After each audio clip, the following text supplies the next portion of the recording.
Today we will be basing our cultural food presentation on Vietnam. We will be doing this by following our friend Miriam and her journey from growing up in Vietnam to moving to Australia.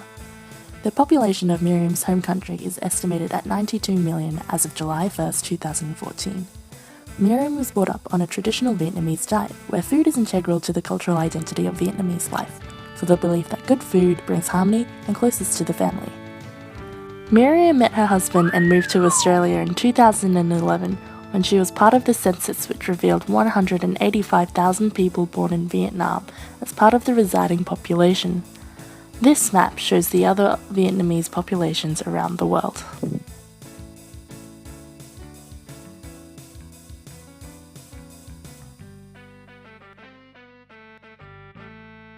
Vietnam's turbulent political history has seen it occupied by many foreign forces over the centuries, from the Mongolians in the 13th century to the French, Japanese and US in more recent times, all of whom left their mark on its people and its cuisine in some way.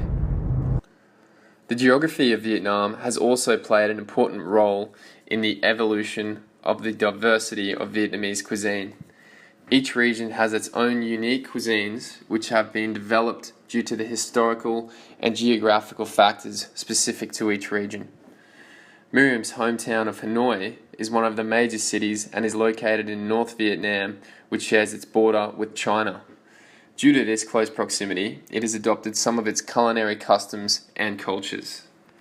Central Vietnam is subject to harsh weather conditions for much of the year, with monsoonal rains and flooding. As a result, this region does not have access to the abundance of fresh vegetables north and south does. Southern Vietnam, home to the Mekong Delta, also known as the Rice Bowl of Vietnam, is a landscape intersected by vast waterways and thousands of acres of rich green farmland.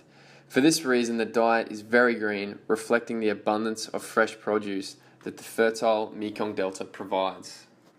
The Vietnamese are traditionally a very spiritual people, with religion exerting a deep influence on their culture and the Vietnamese concept of life.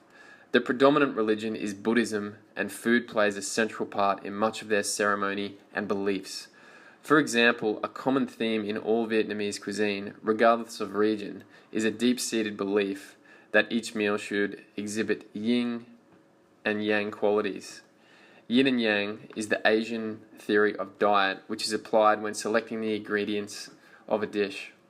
Great attention is paid to the preparation of dishes to make sure the heating and cooling properties of the ingredients are balanced to ensure a perfect harmony of flavors and temperature. A necessary accessory to this belief is the five-element theory.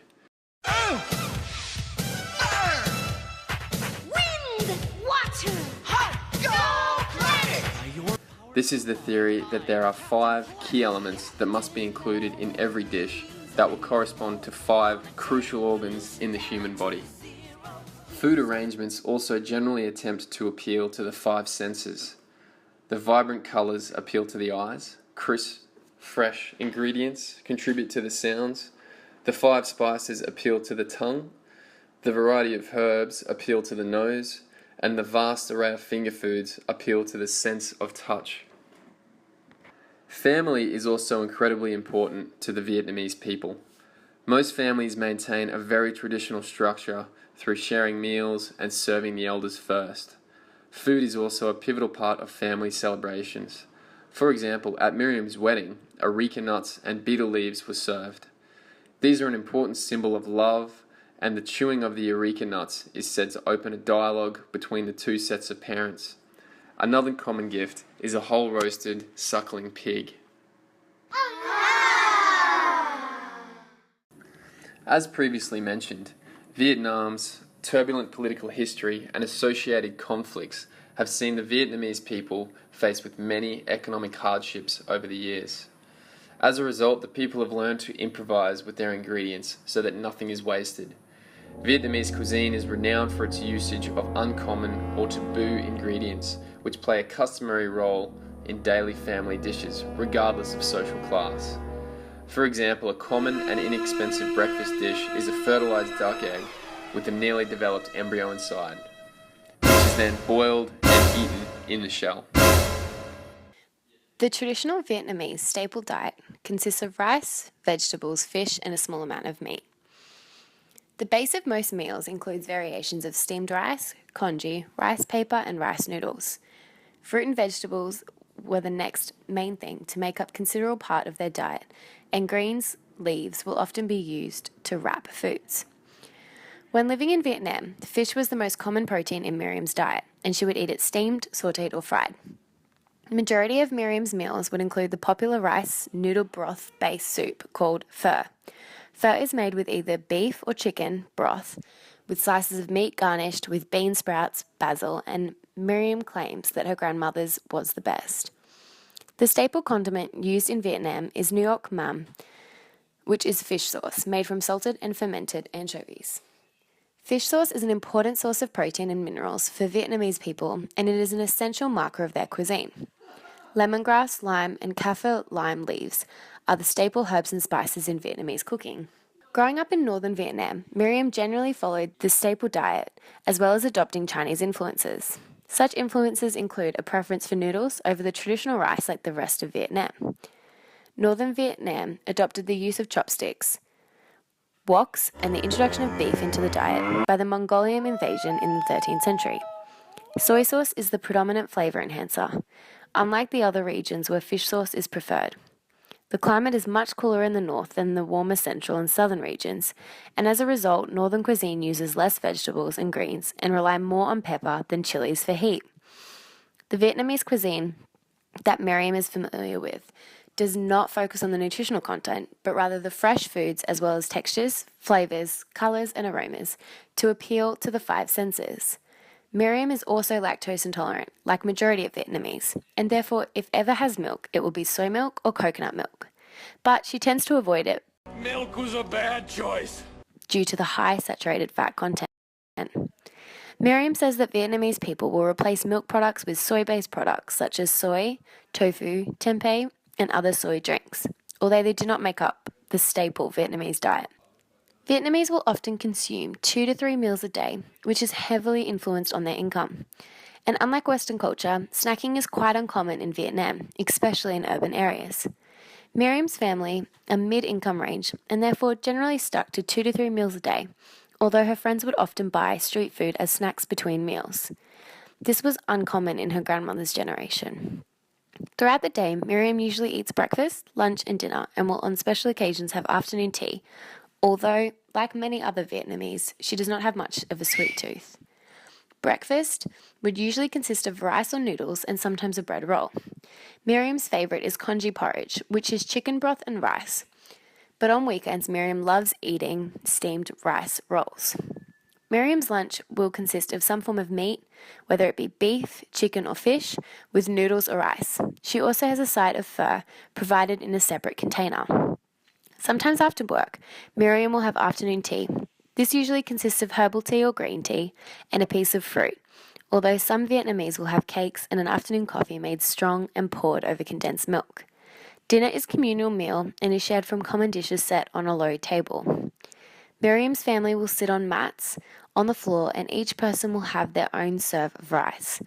This is called a Hawanese home meal, whereby the steamed rice is served with an array of side dishes called mon un, which consist of raw and cooked vegetables and a small amount of animal protein.